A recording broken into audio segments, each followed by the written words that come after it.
Hello, I'm Zarka. Hello, I'm Gotorama, and we're Meson Pie. And we decided to make this video because we came across one of those rare beasts, which is a game we both thoroughly enjoyed and wanted to tell people about, just because it's a really good game. Yeah. And it's called Shadowrun Returns, and it was released in July 2013. But the expansion, Dragonfall, was released in February this year, 2014. Yeah. I would describe it as a graphic adventure with turn-based isometric combat. That's the sort of thing that I would say it is. Do you think a graphic adventure rather than an action game? Bit wordy, isn't it? It is a bit wordy, but I think it's quite specific. Yeah, it's a bit like Baldur's Gate and a little bit like Fallout. Yeah, or XCOM with the old action points for moving and shooting. Yeah, a little. Yeah, I would say it all falls into that sort of, non-intense gaming. Yeah. But it was really interesting. Yeah, I mean it's all about the stories in it, I think. Yeah, absolutely. It's a cracking story and well worth getting into. It's based on Shadowrun, which unbelievably is 25 years old. Really? Yeah, can you believe that? I need to get my pension and my free bus pass. I can't believe that. But yes, it's based on Shadowrun. But apparently no one's really done anything with it.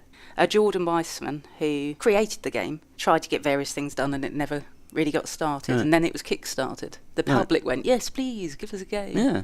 Based on the role-playing system, what did you think of character creation? Because that was, it's very embedded in the Shadowrun sort of way of doing up a character, wasn't it? Well, obviously it's a cut-down version of the tabletop game. Yeah. It's okay. There's not much as far as visual customisation goes. No. I think it's very limited on that. Yeah, but it could be expanded to more, but there isn't. And it doesn't really matter, actually. I tended to play somebody who looked a particular way so I could easily see it on the screen. Yeah, so I had a sort of Mohican or something just so I could see it. Yeah.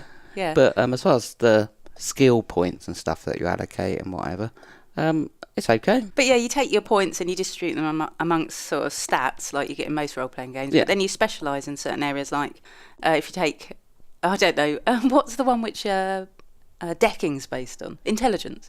Yeah. The irony there. But yeah, and you can specialise in that sort of thing. And if you put points into charisma, you can unlock extra dialogues and things like that. They all sort of unlock extra things the more you specialise. And there's the magic ones bits as well. Yeah, extra magic bits. Oh, decking's like sort of future computer hacking and virtual reality type stuff. Yeah. But actually it's it more or less plays like the game normally plays, only with a sort of ghostly image.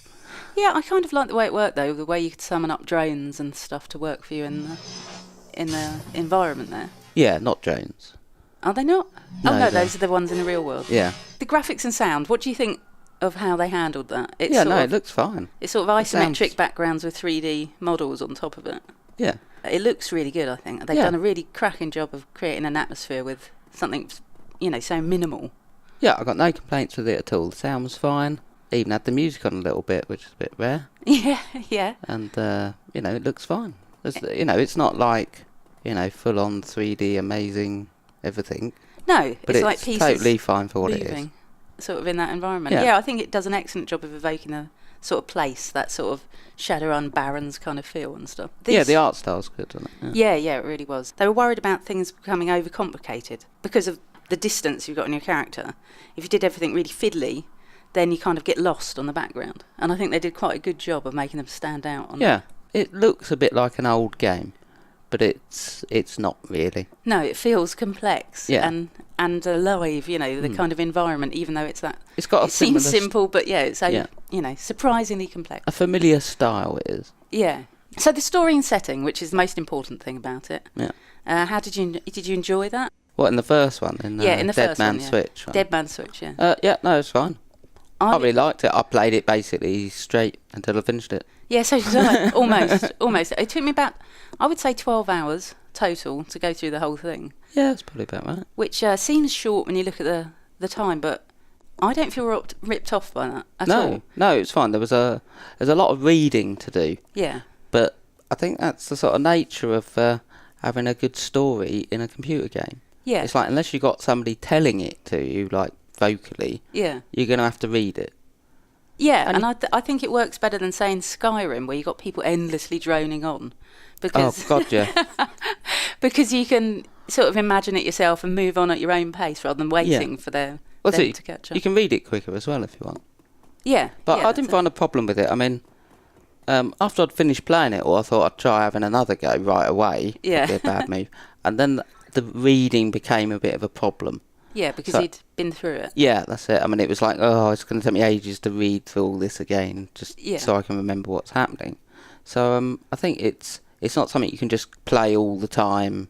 But you could go back, give yourself some distance and go back and play. That's it. I think if a new scenario came along, like the Dragonfall.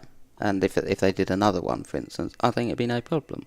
Because with the Dragonfall, I played that more or less straight away afterwards. And pretty much played that until... Yeah, I'm part way through. But yeah, it had some subplots on that first one, Dead Man's Switch. There were some little divergences, but they weren't very extensive. It felt like it was opening up more on Dragonfall, like a lot more could be done. Yeah, a little. Ways. You get a bit more choice and you can do some different runs. Yeah. But overall, it's linear. It's a computer game. You can't help it. And it's telling a very particular story. It's not like open world, explore, whatever. But that's it. But you can sort of go about things in various ways. There's enough choice that makes it interesting. Yeah, and as I said, the other things open up according to what your character. Yeah, that's right. I mean, I couldn't get into some building because I didn't have enough sort of etiquette. Oh, right, to get through, so I had to fight my way in, which was a bit annoying, really, because I thought, I'll sneak in the back. And they went, get lost, mate. Yeah, so it's good that, it could go different ways according to how you're built. Yeah, I really liked it. So but they're not just simple sort of, cheesy decisions of go left, go right, but you end up at the same place anyway. No, some of them are moral decisions and things like that. Yeah, exactly, and it can make quite a big difference on how you go about things. Yeah. It's anything but just sort of throwaway decisions. Yeah. But in the first one, I remember I was playing like I did in the old Shadowrun days, and it's everything about the cred stick, get your new yen. Yeah, yeah. I think the second one is better. It's like the first one's a totally fine scenario, but I think the second one they just did better with it. It's much more like how the game should be. Yeah. With enough sort of choice that you can do stuff or not do stuff if you want to, rather than having a very limited selection of stuff to do. But that's not to say it's bad. No. First one. No, the first one was really good. But yeah, they had time to... They knew it had been a success, I think, after that. After they'd been kickstarted, I think they were shocked by the amount that they got there. Even though, it's not a AAA budget, they've done amazing. I think they had 1.2 million after everything was paid to make the game out of. And I think they've done brilliantly. As he said, Jordan said about... Mr. Weissman said about it that he wanted to use your imagination to put everything that they couldn't put in the game there. They want to use evocation and create a kind of mood. Yeah. To get, to make everything work more than just the assets, Yeah, no, I think they succeeded with that. Yeah, I think they did really well. What was the sort of best aspect of it for you? What did you enjoy most? Well, I think it's the stories, really. I really do. Because I think everything else, I've seen characters running around on a screen. Yeah. And so it was really about the stories. I think, There's a bit of nostalgia, because it's Shadowrun, obviously. I played quite a bit of Shadowrun. Yeah, I think he acknowledges that as well, that there's going to be this, old love for the game that's going to draw people in. But I don't think that it should alienate people, because it's a genuinely good game on its own. I think this isn't just memories. Yeah, I think it actually hurts it, the nostalgia thing, because there's so much more in the role-playing game, say cyberware, weapons, armour, that sort of thing. Yeah, vehicles. God, I miss vehicles. Yeah. And there's very little in the game of that, particularly cyberware. It seems a very limited list. It did, yeah. And I didn't really feel inclined to use much of it at all. No. And somebody wanting to play a sort of big cyber monster type thing with a sort of out of luck. Yeah. And I think it's hopefully something they'd expand on in the future. Yeah, he's always said that it's about the mixing of worlds, like the material, and then you've got the matrix, and then you've got the spiritual. And I don't know whether the spiritual side really works so well either. Well, it just comes across as magic, doesn't it? I mean, you say it's magic, but you might as well be firing a gun. Yeah, I suppose, yeah. But they do, yeah. I mean, the shaman side of it, you can summon creatures which, elementals. Yeah. Which is different, but again, it just summons another character you can move around. Yeah. But it's within the theme of the game. It is, yeah. And I don't have a problem with it. No, I don't. I didn't actually play a mage. No, I played a Decker. Yeah, me too. I think everyone does, don't they? First time through, Decker, bit of cyberware. Yeah, but using some of the mages in the runs, because you assemble your team and can sort of pick who comes along with you. Yeah, yeah. I did use them. Yeah. I just didn't fancy actually that being the main character. It No. doesn't really matter. You get a generally good selection of people who can take along on any run. So you can more or less play whatever you fancy, really. Yeah, I really like having that pool of Shadowrunners, because that's what it was all about, was putting your team together and doing these dangerous things together. Yeah. Back when I used to play it. What was the worst thing about it, do you think? Is there any negatives that you could raise? Well, I think the lack of equipment from a nostalgic point of view. Yeah. There's definitely a lacking in cyberware. I mean, for instance, in the Dragonfall one, as somebody who has like hand razors. Yeah, Gloria, I think. Yeah, that's it. But basically, none of that cyberware is available. Yeah. It's like just on that character. Yeah. And I thought, I could play something that's just like that character. And it's like, actually, I can't. No, because it's not available there. Yeah, I think the lack of gear and cyberware is a problem in it. And as I said, I miss vehicles. And sometimes positioning people was a bit difficult. On the isometric sort of background things, sometimes I'll just run them off. Maybe that's just me. No, I mean, it did happen a couple of times, but... I couldn't quite get the place I wanted. Well, I think that was just because I wanted to play the game. And sort of like, I was a bit too quick there, so... Yeah. And misclicked. So one thing which really surprised me was that it's designed to be played on tablets. Did you notice that at all? Obviously, it's been optimised for PC, and you can save whenever you like and that sort of thing. Mm-hmm. But I really didn't get that feeling that I was limited by it being created for a smaller machine.